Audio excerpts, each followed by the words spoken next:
1절에서 13절 말씀입니다. 사도행전 2장 1절에서 13절 말씀 교독하시겠습니다. 오순절 날이 이미 이름에 그들이 다 같이 한 곳에 모였더니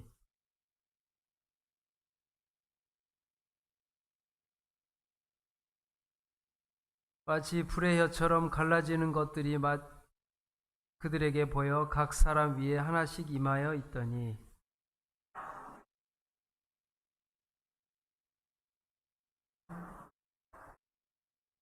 그때 경건한 유대인들이 천하 각국으로부터 와서 예루살렘에 머물러 있더니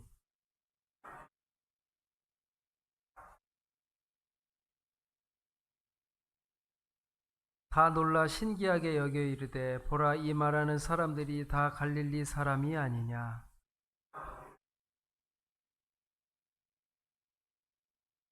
우리는 바데인과 메데인과 엘람인과 또 메소보다미아 유대와 갑바도기아 본도와 아시아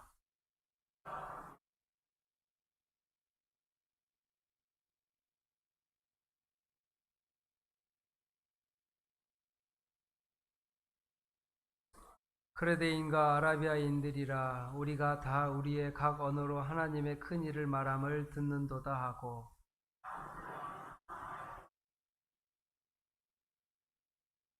같이 읽겠습니다. 또 어떤 이들은 조롱하여 이르되 그들이 새 술에 취하였다 하더라. 아멘. 오순절 날이 이미 이름에 그들이 다 같이 한 곳에 모였더니라고 이 장은 시작됩니다. 우리 이 장은 초대교회 마가의 다락방에서 120명의 성도에게 하나님의 강력한 성령님이 임하셔서 하나님의 교회가 시작되는 모습을 오늘 보여주고 있습니다. 지난주에는 우리 마띠아가 뽑히는 것을 통해 기도하여 이르되 무사람의 마음을 아시는 주여 이 두 사람 중에 누가 주님께서 택하신 바 되어 이야기를 했습니다. 결혼된 가룟 유다의 죽음으로 인해 그 빈자리를 마띠아라는 또 새로운 사도를 선출함으로써 12명의 사도를 완성하게 되고 이렇게 새로 교회가 초대교회가 성령의 교회가 시작되는 모습을 알려주고 있습니다. 그러면서 1절에 다 같이 한 곳에 모여 있었다고 증거하고 있습니다. 오순절은 무슨 날이죠?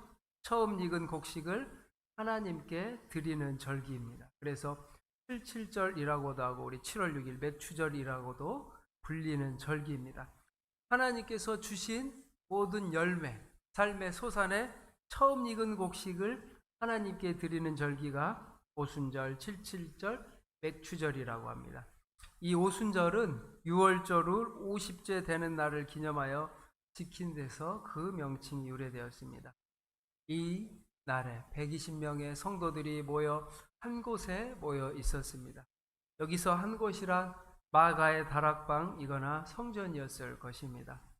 그런데 성도들이 이처럼 한 곳에 모여 있었던 것은 오순절에 그 절기를 지키기 위해서가 아니라 그들이 성전에 이 마가의 다락방에 모여 있었던 것은 예수님께서 승천하시기 전에 주신 명령을 지키기 위해서입니다. 너희는 1장 5절에 요한은 물로 세례를 베풀었으나 너희는 몇 날이 못되어 성령으로 세례를 받으리라 하셨느니라. 그들이 모였을 때 예수께서 여쭈어 이르되 모였을 때 성도 여러분 이렇게 주님의 말씀을 믿고 순종하여 함께 모여 있었던 성도들에게 하나님의 성령을 충만히 부어주셨음을 우리가 기억하시기를 바랍니다.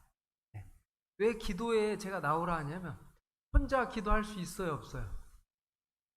혼자 기도할 수는 있죠. 그런데 2명이 3명이 함께 모여서 기도하면 성령의 역사가 더 함께 모여서 역사하시는 겁니다. 물론 다 같이 모여서 기도할 수 없을 때가 있어요. 혼자 할 수밖에 없을 때가 있습니다. 그러나 할 수만 있다면 함께 모여서 하나님께서 기도하라고 우리에게 말씀해 주십니다. 제가 여러분이 평생 한 번도 영적인 슬럼프 침체 없이 계속 성령 충만함을 유지할 수 있을까요? 그렇지 못해요. 영적으로 다운되는 시기가 있고 영적으로 넘어지는 시기가 있고 누군가 나를 일으켜 세워줘야 할 시기가 있습니다. 그런데 그걸 누가 할 수 있죠? 옆에 있는 함께 기도하는 성도님들이. 그래서 교회가 너무나도 중요합니다. 함께 절대 신앙생활을 할 수가 없습니다. 그래서 가장 중요한 것은 기도의 동역자를 만드는 거예요. 세상에 여러 친구들이 있습니다. 동아리 친구들이 있고 취미에 친구들이 있고 즐겨하는 뭐가 맞아서 하는 친구들이 있지만 최고의 친구는 기도의 친구예요. 아멘. 여러분에게 기도의 친구가 있습니까? 네, 여러분에게 정말 누군가에게도 말을 못할 기도의 제목을 프라이버시, 이거는 비밀리에 기도해야 할 것들 위해 나를 위해 간절히 기도해 줄 수 있는 사람이 많아지기를 축복합니다. 영적인 원리예요. 내가 지칠 때, 내가 힘들 때, 어려울 때 여러분을 위해 기도해 줄 사람이 필요합니다. 그래서 함께 모여서 성령 충만함의 은혜를 누렸습니다. 성도가 성령의 충만함의 은혜를 받으려면 주의 말씀에 온전히 순종해야 합니다. 주의 말씀에 순종하면서 성령을 받은 사람은 아무도 없죠. 그리스도의 십자가 복음의 진리를 믿고 그리스도를 구주로 인정하고 그 말씀에 순종하는 사람만이 성령을 선물로 받을 수 있습니다. 어떻게 하면 선물로 받을 수 있다고요? 예수 그리스도를 구주로 인정하고 그 말씀에 순종하는 사람. 우리 성경에 말하는 성령이 아니고서는 주는 그리스도시요 살아계신 하나님의 아들이십니다라고 고백할 수가 없어요. 이것 뻔히 우리가 다 아는 이야기입니다. 그러나 이 내용이 굉장히 중요해요. 주는 그리스도시요 기름 부으신 하나님의 기름 부으신 자이고 그리스도시요 살아계신 하나님의 아들이십니다. 이것을 인정하지 못해서 많은 이단들이 나타나고 신앙들이 잘못되고 이단에 빠지는 겁니다. 그리스도를 구주로 인정하고 그 말씀에 순종하는 우리 백선교회 성도님들이 다 되시길 바랍니다. 그럴 때 성령을 선물로 주신다고 하셨습니다. 보면 기도만 간다고 성령 받는 게 아닙니다. 신앙생활도 보면 기도원에 갈 때가 있어요. 또 기도가 잘 될 때도 있습니다. 또 간절한 기도를 해야 될 때가 있어서 가는 경우가 있습니다. 그런데 더 중요한 것은 많은 기도 위에 말씀이 있어요. 말씀과 기도의 균형이 완벽한가? 기도를 많이 하는 사람이 있어요. 또 말씀만 많이 하는 사람이 있어요. 치우치면 이것도 드물지만 요즘에는 너무 드물죠. 그러나 말씀과 기도가 균형이 잡힌 완전히 충만한 성도님들이 정말 많아지기를 축복합니다. 말씀이 있는가? 하나님, 우리 기독교 통합식은 특히 말씀. 왜 그렇게 저도 들으면서 학교에서 교회에서 말씀할까? 말씀에 생명이 있고 능력이 있고 말씀이 곧 하나님이시. 태초에 말씀이 계셨다고 해서 그 말씀은 곧 하나님이시기 때문입니다. 기도는 우리가 성령의 인도하심으로 하지만 하나님의 말씀, 그 말씀이 우리 안에 있고 그 말씀 아래 우리가 여러분이 있어야 합니다. 그 말씀 아래 순종할 때 성령을 받는다고 말합니다. 그래서 은사자들이 기도를 많이 하는 사람들이 제일 조심해야 할 것은 나를 인도해 줄 말씀이 있는가요? 나를 인도할 말씀이 있는가? 이것이 너무 중요합니다. 우리가 하나님 말씀에 순종할 때 주님은 나의 계명을 지키고 지키는 자라야 나를 사랑하는 자니 나를 사랑하는 자는 내 아버지께 사랑을 받을 것이요 나도 그를 사랑하여 그에게 나를 나타내리라. 나의 계명을 가지고 지키는 자라야 나를 사랑하는 자니 하나님의 말씀을 지키는 자라야 나를 사랑하는 자니 나를 사랑하는 자는 내 아버지께 사랑을 받는다고 했어요. 말씀을 그냥 암송하고 외우고 살면 안 돼요. 말씀대로 살아야 능력이 나타납니다. 목회자로서 저도 제일 생각나는 게 이렇게 위에서 선포하는데 끝나는 것이 아니라 이 말씀대로 제가 살아갈 때 하나님의 역사가 나타나는 거예요. 목사, 제가 위에서 사랑해라, 사랑해라 하는데 밑에 설교단 내려가서는 미워하고 싫어하고 질투하고 팔을 나누고 차별하고, 그러면 성령의 역사가 나타날까요? 나타나지 않습니다. 하나님의 역사는 하나님의 말씀대로 살아가고 믿음대로 순종하고 결단하고 헌신하고 도전할 때, 믿음으로 내 한 발을 내디딜 때 하나님의 역사가 나타나는 거예요. 성령님은 예수 그리스도의 영이십니다. 이 불변의 진리를 늘 유념하고 먼저 주님의 말씀에 순종하는 성도님들이 되시길 바랍니다. 오순절은 처음에 말한 것처럼 첫 열매를 하나님께 드리는 절기입니다. 이 오순절날에 성도들이 모여 함께 기도할 때 성령님이 강림하여 드디어 초대교회가, 지상의 첫 교회가 시작된 것은 매우 의미가 있는 것입니다. 성부 하나님께서는 이 성자 예수님께 그리스도께서 희생하고 수고하여 얻은 성도들에게 이제 성령을 부어주심으로 구속의 첫 열매를 거두신 것이죠. 이와 관련하여 야고보서는 야고보서 1장에 그가 그 피조물 중에 우리로 한 첫 열매가 되게 하시려고 자기의 뜻을 따라 진리의 말씀으로 우리를 낳으셨다. 우리를 피조물 중에 첫 열매가 되게 하시려고 예수 그리스도를 통해 진리의 말씀으로 우리를 낳으셨다고 증언했습니다. 예수 그리스도를 믿는 모든 성도들의 구원에는 변화가 없습니다. 분명한 사실입니다. 거기서 우리가 점점 성장하고 성숙하고 발전하는 성도들이 되기를 바랍니다. 예수를 믿음으로 그 안에서 하나님에 대하여 심기어진 성도들은 구원을 확실하게 보장을 받았습니다. 오늘 오전에 말한 것처럼 룻기는 절망해서 보아스의 아내, 유력한, 그 당시에 보아스라는 유대의 유력자, 베들레헴의 유력자가 아내 된 거죠. 하나님을 믿는다는 것은 우리의 신분이 이처럼 죄인에서 하나님의 자녀로 역전되는 것을 말합니다. 그래서 꼭 로또를 사는 것이 인생 역전이 아니라 우리는 이미 로또 맞은 사람. 왜냐? 인생 역전을 받았기 때문에. 옆에 분과 인사하겠습니다. 당신은 인생 역전 받으신 분입니다. 네. 당신은 이미 인생 역전 되었습니다. 네, 여러분은 이미 인생 역전 되었습니다. 하나님을 통해, 예수 그리스도를 통해서 이미 우리는 인생 역전을 이미 받은 사람이에요. 예수 그리스도를 믿는 성도들은 장차 완성, 이루게 될 구원의 열매로 하나님께 드려지게 될 거예요. 2절 말합니다. 마침내 성령께서 제자들에게 강림하신 사실에 대해 묘사합니다. 누가는 하늘로부터 급하고 강한 바람 같은 소리가 온 집을 울렸다고 증언하고 있습니다. 저는 오늘 본문을 보면서 이런 역사가 우리 백선교회 예배당과 여러분의 삶 속에 나타나시길 바랍니다. 성령의 역사가 급하고 강한 바람 소리가 온 집에 울렸다고 말합니다. 그래서 불의 혀처럼 갈라지는 것들이 그들에게 보여 각 사람 위에 하나씩 임하였대. 각 사람에게 하나씩 임했다고요. 막 한 번에 임한 게 아니라 각 사람 위에 하나씩 임하여 120명이 다 다른 말을 했다고 합니다. 이런 역사가 우리에게 나타나길 바랍니다. 구약 성경은 이 하나님의 임재하심을 종종 바람으로 표현해요. 바람으로.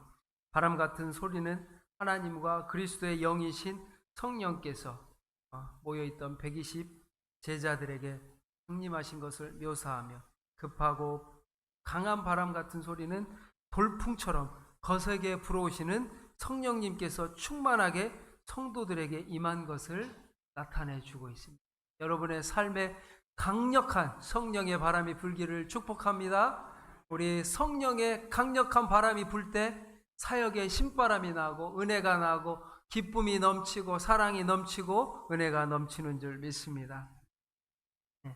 주님께서 약속하신 성령이 교회에 충만하게 임하기 시작했다는 것과 그 권능의 모습들이 나타나기 시작하는 거예요.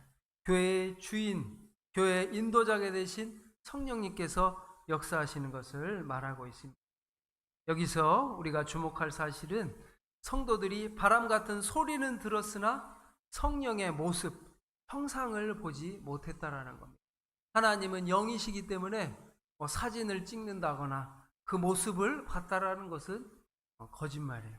성령은 거룩한 삼위일체 하나님의 한 인격이시기 때문에, 순수한 영이시기 때문에 우리가 눈으로 볼 수는 없지만 그 역사하심을 볼 수는 있습니다. 이처럼, 그런데 이단들은 성령을 보았다, 내가 간직했다, 내가 찍었다라고 표현을 하는데 이건 잘못됐죠. 왜냐? 하나님의 한 인격이신 성령님께서 역사하시는 것들은 바람의 모습으로. 바람 여러분 보셨어요? 바람 찍으셨어요?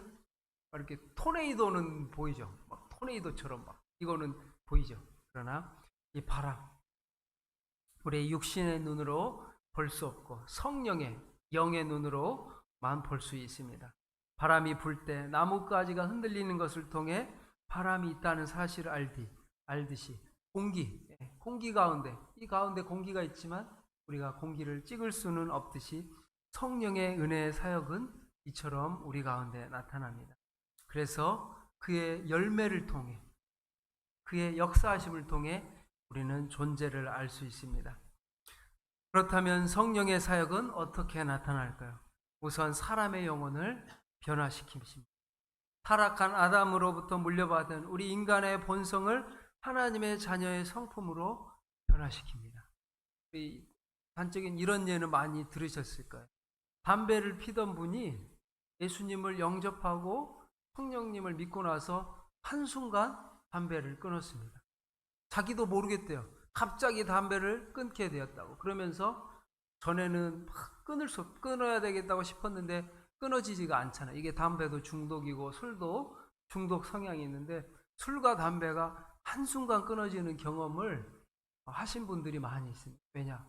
성령님이 임재하시면서 갑자기 이게 그분들이 말하기를 더럽게 느껴졌어요. 이게 옳지 않구나, 이게 해서는 행동이 아니구나 하고, 그냥 전에는 그렇게 옆에서 잔소리를 하고 권면을 해도 안 듣던 분들이 한순간에 술과 담배를 끊는 역사를 볼 수가 있습니다. 이것을 통해 성령의 역사가 나타난 것입니다. 바로 성령은 우리 사람을, 영혼을 거듭나게 할 사역을 하십니다. 우리 자신과 이웃이 성령의 사역으로 말미암아 그 성품이 변화되는 사실을 눈으로 볼 수 있고, 성령은 성도로 하여금 성령의 열매를 맺게 하는 사역을 하게 하였습니다. 성령의 9가지 열매, 사랑과 희락과 화평과 오래 참음과 자비와 양성과 충성과 온유와 절제 같은 성령의 열매가 내 성품이 아니라 성령님의 역사하시는, 우리가 예수님 처음 믿을 때 예수님 믿어서 기쁘긴 합니다. 그러나 내 온전한 성품과 성질 그리고 인품까지는 다 바뀌지 않았지만 성령의 역사하심으로 점점 사랑이 많아지고 기쁨이 많아지고 가는 곳마다 화평하게 되고, 전에는 툭하면 싸우고 다투고 성내었지만 이제는 오래 참고 자비하고 양선, 또 충성, 온유한 마음, 많은 사람들을 온유로 사랑으로 품을 수 있는 이런 성령의 열매를 여러분이 많이 맺으시기를 바랍니다. 네, 이런 열매가 있어야 돼요. 여러분이 믿음의 사람이라면 여러분의 삶의 자리, 교회 가운데도 성령의 9가지 열매가 나타나야 되고, 가정에서도 이런 모습이 나타나야 돼요. 교회에서는 잘하는데 집에만 가면 자녀들 보고 막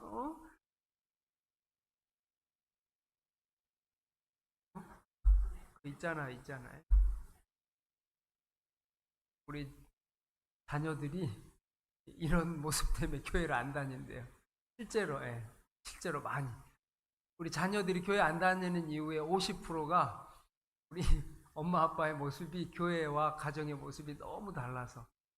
그런데 진짜 예수님을 믿는 사람은 이것까지도 변화됩니다. 왜냐? 사람이 변했기 때문에.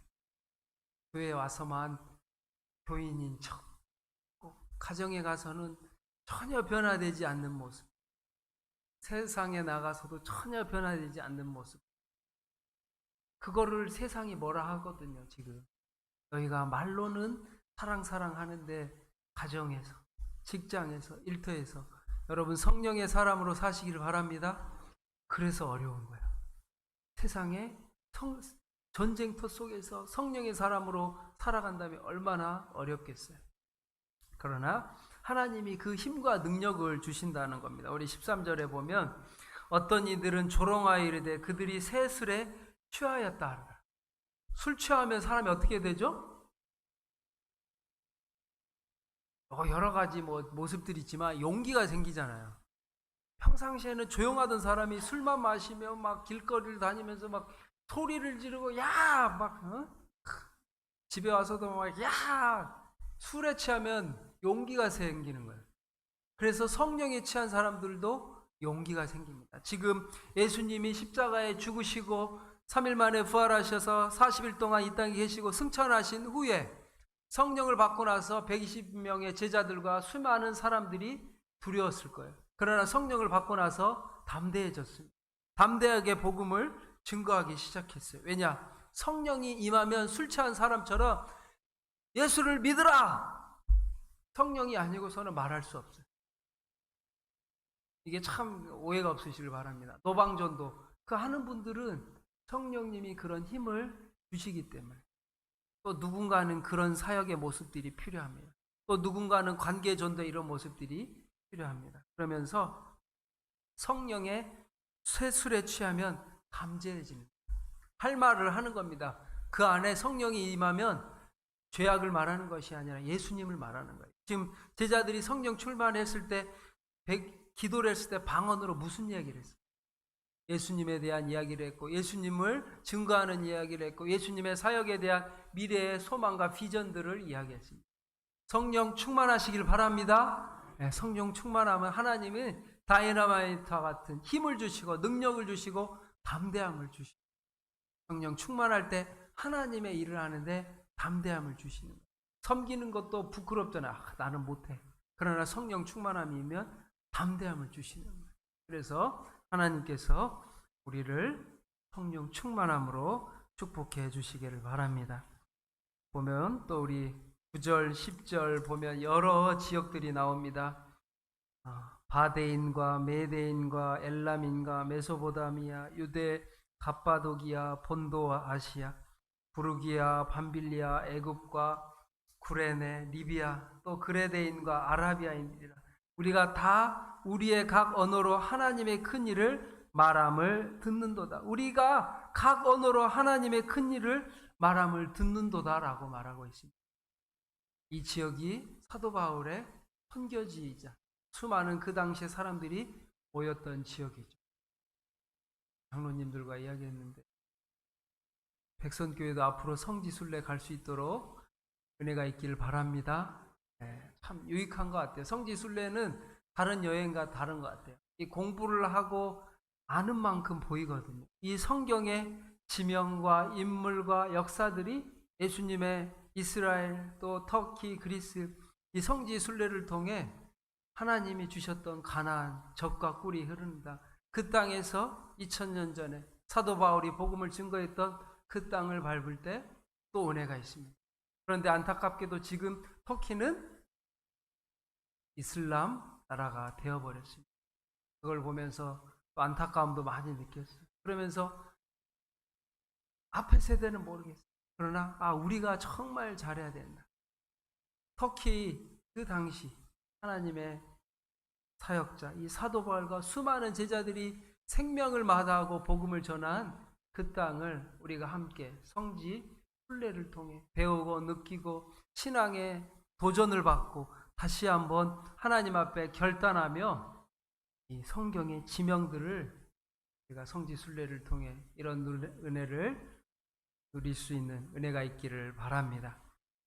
이런 것처럼 성령 충만함을 받아 하나님의 담대하심으로 가정과 직장과 교회와 일터에서 승리하시는 여러분 되시길 바랍니다. 네, 하나님께서 여러분을 사랑하여 주시고 성령을 부어주셔서 급하고 강한 바람, 놀라운 역사가 우리 백선교회 가운데, 이 예배당 가운데, 예배 처소 가운데 각 가정마다 나타나기를 축복합니다. 기도하겠습니다. 사랑과 은혜가 많으신 하나님 아버지 감사합니다. 우리 성령의 강한 역사가 우리 오순절날에 임한 것처럼 우리 백선교회 이 예배당 가운데 성령의 강한 역사가 나타나게 하여 주시옵소서. 죽은 영혼이 살아나게 하시고 병든 영혼이 자유케 되며 하나님의 역사가 아버지 우리 가운데 강력하게 나타나게 하여 주시옵소서. 오염된 세상 가운데, 죄악된 세상 가운데 우리를 정결케 하여 주시고 하나님의 사랑의 빛과 소금의 역할을 감당하게 하여 주시옵소서. 성령 충만함으로 사랑의 성도가 되게 하시고 성령 충만함으로 성령의 9가지 열매가 나타나게 하시고 빛의 역할을 감당하게 하여 주시옵소서. 어둠을 물리치신 예수 그리스도의 빛의 종들이 되어 빛의 사역자가 되어 하나님의 나라를 확장시키는데 우리 백선교회를 사용하여 주시옵소서. 하나님 앞에 간절히 기도함으로 놀라운 역사가 우리 가운데 임하게 하여 주시옵소서. 앞으로 예배 후에 진행될 모든 간담회와 사역과 일정과 장로님들 외에 또 논의와 토의, 모든 교회를 사랑하는 마음과 기도, 성도님들의 교회를 사랑하는 간절한 기도와 개인의 모든 기도를 하나님께서 들으시고 응답하여 주시옵소서. 감사드리며 예수님의 이름으로 기도합니다. 아멘. 지금은 우리 주 예수 그리스도의 은혜와 하나님의 사랑하심과 성령님의 감화 감동 교통하심이 성령 충만함으로 하나님 나라의 귀한 일꾼이 되어 백선교회를 살리고 세상을 살리고 수원지역을 살리고 나라와 민족과 열방을 살리며 부흥하며 백배로 부흥하여 선교하기로 다짐하는 백선교회 성도님들 머리 위와 교회학교와 다음 세대 환우와 선교사님들과 전도자들 머리 위에 영원토록 함께 하시기를 간절히 축원하옵나이다. 아멘.